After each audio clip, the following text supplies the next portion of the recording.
Okay, no, now for compulsory subjects, so all 360 of us will have the same paper, same course. I'll explain. See, the six sections are all not handled by the same faculty.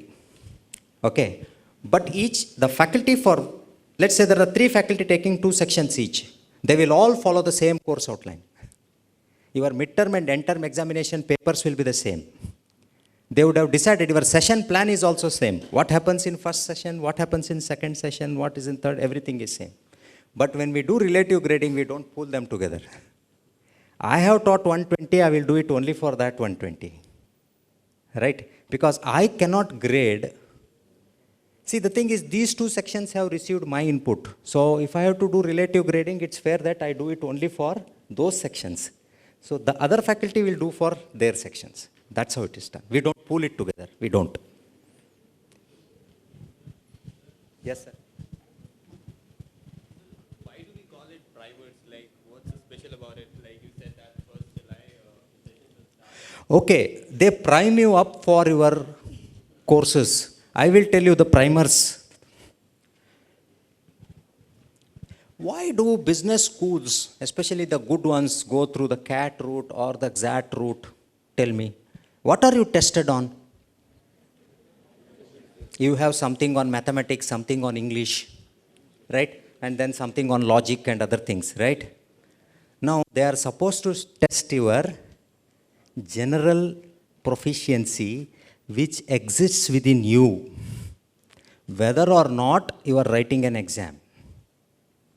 When we say quiz, general knowledge quiz, it should be without preparation. Now the tragedy is, what happens is, the persons mug up the names of presidents, the names of countries and other things, go and give the quiz, come back, after that it is gone. The same thing happens with CAT also. Simultaneous equations.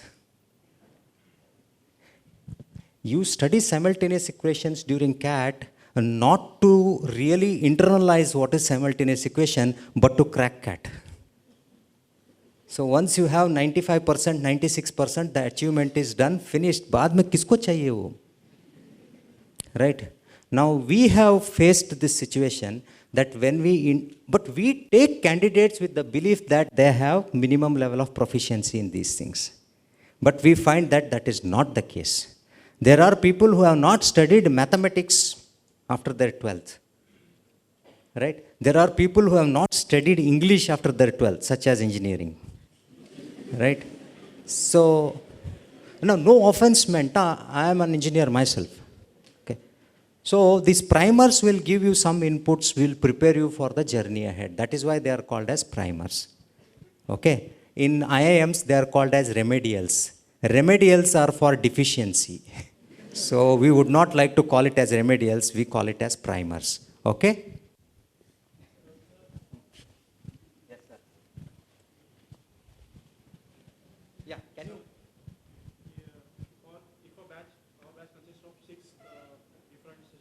Sections. So, and the faculty will be teaching to individual classes. Yeah. When the midterm and the midterm papers will be there will be 6 set of papers? No, it will be the same paper. Your midterm, see, the quizzes can differ. Please be seated. But the midterm and end term papers will be the same because the input is the same, the session plan is the same, the cases are the same, everything is same. Valuation will be different. Valuation will be different. No. When you were talking about relative grading, you're telling that if there's a batch with students scoring 90, then he's A plus, and students... Not necessarily. Not necessarily, but then the highest grade and the lowest grade to the lowest scorer. Now, there will definitely be some areas where there are individuals who have not scored anything at all. That is, if an individual has scored 90, there's only one person who scored 40. After that, the lowest score is, say, 60. And between 40 and 60... No. It's like this, basically. If I have defined that 40 is the lowest and I give D, I cannot skip anything in the middle. Okay. So my class interval, statistics, right, has to be defined and it has to be a continuous thing. But the range can be different. I can say that, okay, 90 to 95 is A, right? Then 80 to 90 is A minus. Okay, that can be done. But I cannot skip anything in between. I have to cover all the range of marks. Yes, sir. Do we have more than one course in examination as exam? In the final term, do you have more than one course meaning? More than one examination on the same day? Yes. You don't prepare for exams here, my dear friend. Let me tell you, you are supposed to be updated on each subject every day. Okay, it's not that you take 2 days off, study for one paper and write. No, that is not. Whatever you study here, see, graduate level learning is a different ball game. You study mainly for knowledge. Here it is for synthesis, analysis and application. Right? And most of the papers you will see will be application oriented. Okay?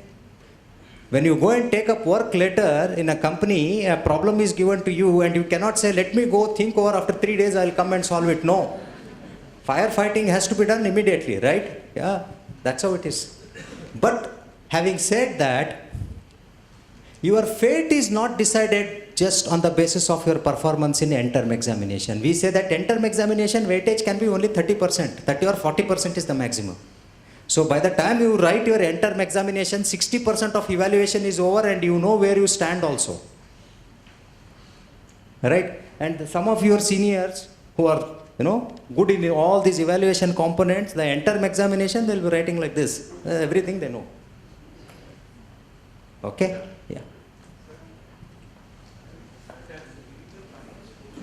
I'll come back to you, sir. No. I said I'll come back to you. I'll take. So during the primers course, we'll be learning some new subjects. For example, sir, I don't. Sir? Primers is only 15 days. Okay, so you will study something like your quantitative techniques and your basics of English and so forth.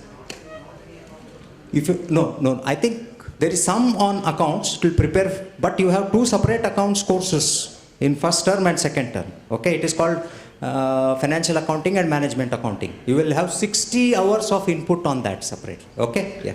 Yes, sir.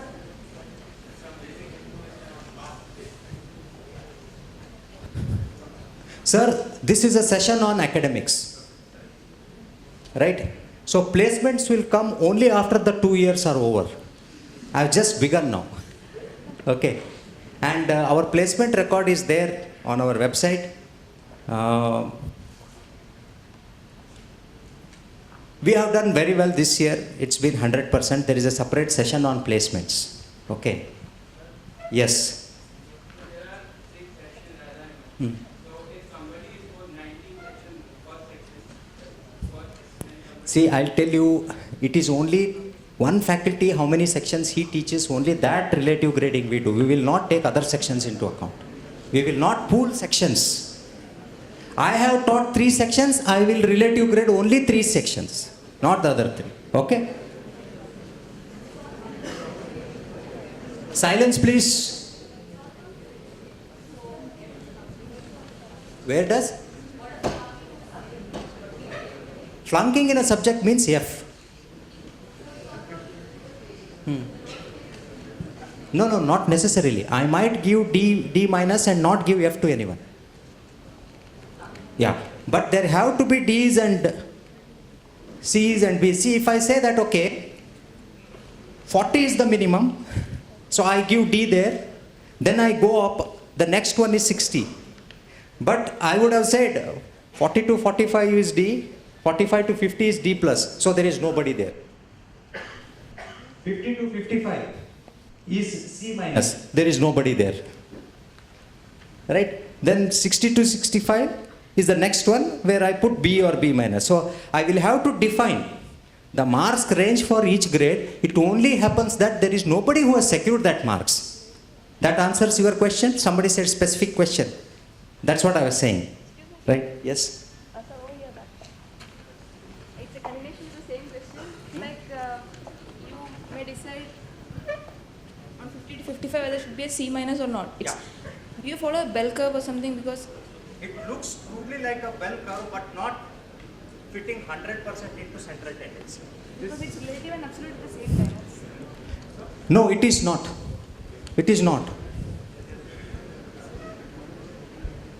Sir, it's just a doubt about the electives. You said that there is specialization like marketing, HR, blah blah blah. But my doubt is basically, can you take subjects which is an even spread across all the specializations as long as you fill up your credits?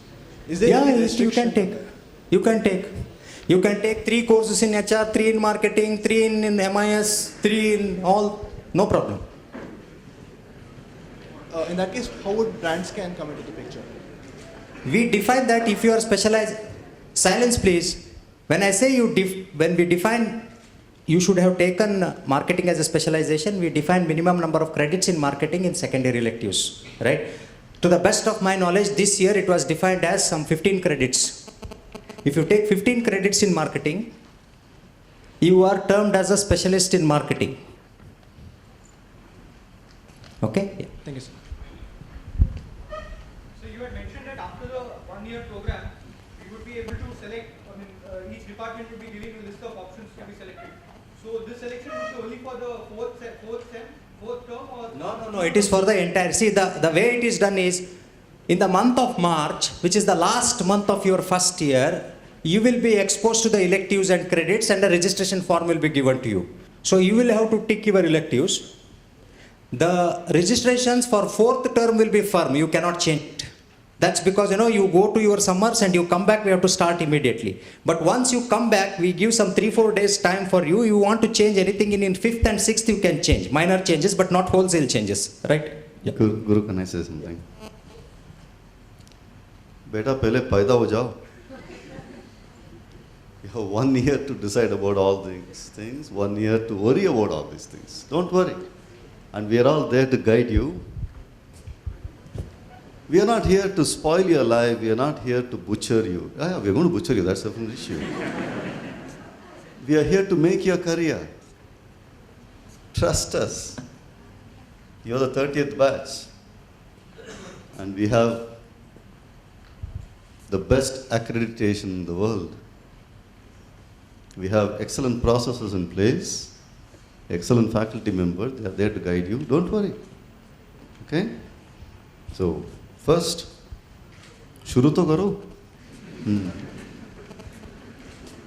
It's like the girl tells you, I'm not interested in marrying you. And then you say, okay, where do we put our children in school? Take one step at a time.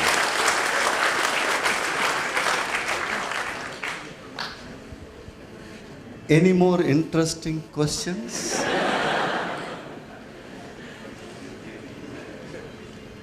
Feel free. No question is stupid. At best, you possibly don't have a data. Feel free to ask. I'll be coming back with these kind of answers only. So, but still. Guru. I don't think they will have any more questions now. Okay. Prashant? No, you have to tell them what they do next. Yeah, then I think afternoon we'll meet again. So, best of luck. Yeah, thank you very much. I'll just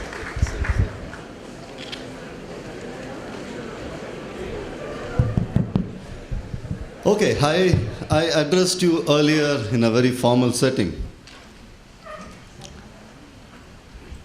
Doesn't mean that I bluffed. Okay. You need to know something about the culture of this place, which I don't know whether Guru you touched upon? No. As I told you, the culture here is that the default belief is we trust you. The entire system works on trust. All it needs is one person to break it. So you have 400 plus. All you need is one person to break it. All the 399 will come under monitoring. Will it make you happy? No. So, how do you ensure that nobody breaks the rules? There's something called peer pressure. You create your own methods of ensuring that people don't do hanky-panky. For example, A simple example. The campus is a no smoking campus, and you're not supposed to smoke in the hostels, in the corridors, in the garden, wherever it is. Now, you will not find Dr. Devmalia coming and inspecting your rooms whether you have a no frisking, nothing is going to be done. Until one fellow is found smoking in the campus. So it is in your interest to ensure that your friends act in accordance with the rules, because I'm sure many of you are smokers. Go outside and smoke. We don't want carbon monoxide within the campus. Just an example. Another example. You know that somebody has plagiarized. I hope you understand the term plagiarization, plagiarism, copying. The problem is that you start looking at us versus the management, us versus the administration. That's a natural way of looking at things, because you come from colleges and you still carry that attitude. See, TAPMI is not those who are sitting in the front row here, the faculty members. No. TAPMI is all of us put together. What happens when a person copies? Somebody was asking about whether the curve is really bell-shaped.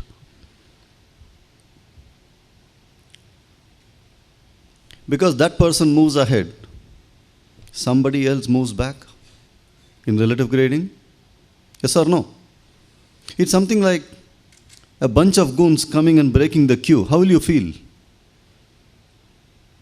You are standing in a long line to book your ticket in the railway station, and a couple of people come and stand in the queue and break the queue in the front. How will you feel? How many of you will feel uncomfortable about it?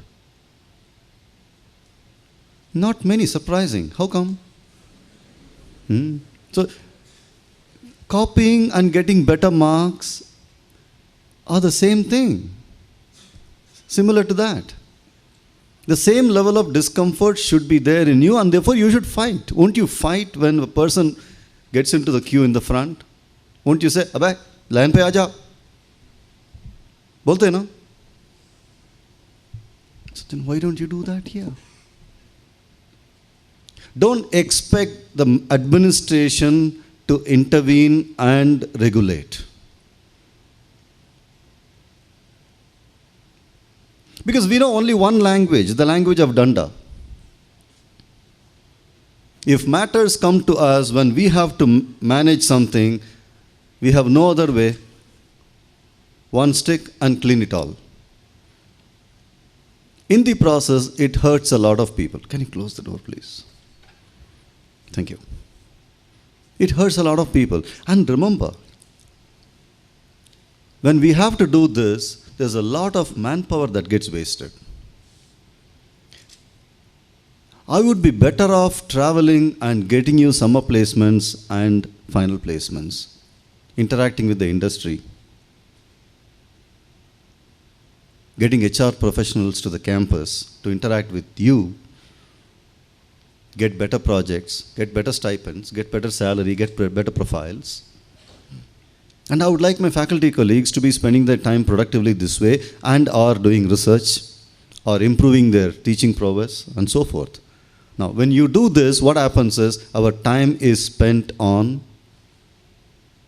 avoidable, wasteful efforts.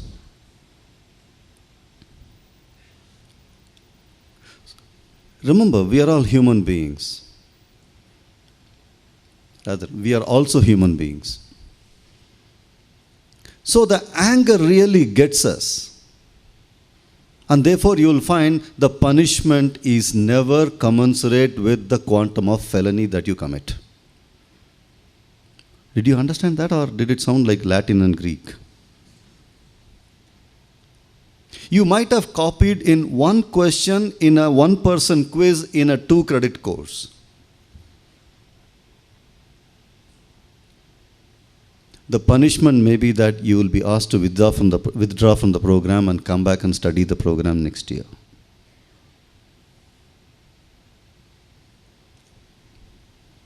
There is no, if this is the felony, this is the punishment, nothing of that kind. Don't blame the institute later. Don't blame, you can blame the director because he's getting paid for that. But don't blame the institute, the administration, the systems for that. Because the system will hit back very harshly at you. And I want to caution you about this in the beginning itself. If you bother to really read our mission statement carefully and seriously, the last part of our mission states, with a holistic concern towards ethics, environment, and society. Remember that? And we seriously mean it. Because tomorrow, any TAPMIan does anything bad in the industry, the first thing they'll be talking about is, oh, that guy is from TAPMI. Now, what happens to the TAPMI brand name? We are all employees, director, deans, and faculty members. We are all employees. But who carries the stamp? Who carries the stamp? Because you will be TAPMIan for lifetime. I go and join an IIM, I'm an IIM professor. Somebody else goes and joins an IIT, is an IIT professor. But you go and join any organization, but you're still a TAPMI graduate, TAPMI alumnus. So what kind of a brand name do you want to leave in the market? 2 days back, I got a mail from one of the students who passed out last year. He always used to make my life miserable in the class by arguing with me. I don't know whether my hair is properly combed today, but then he used to always come to the class uncombed. So a couple of times I've taken my comb and given it to him in the class. So he sent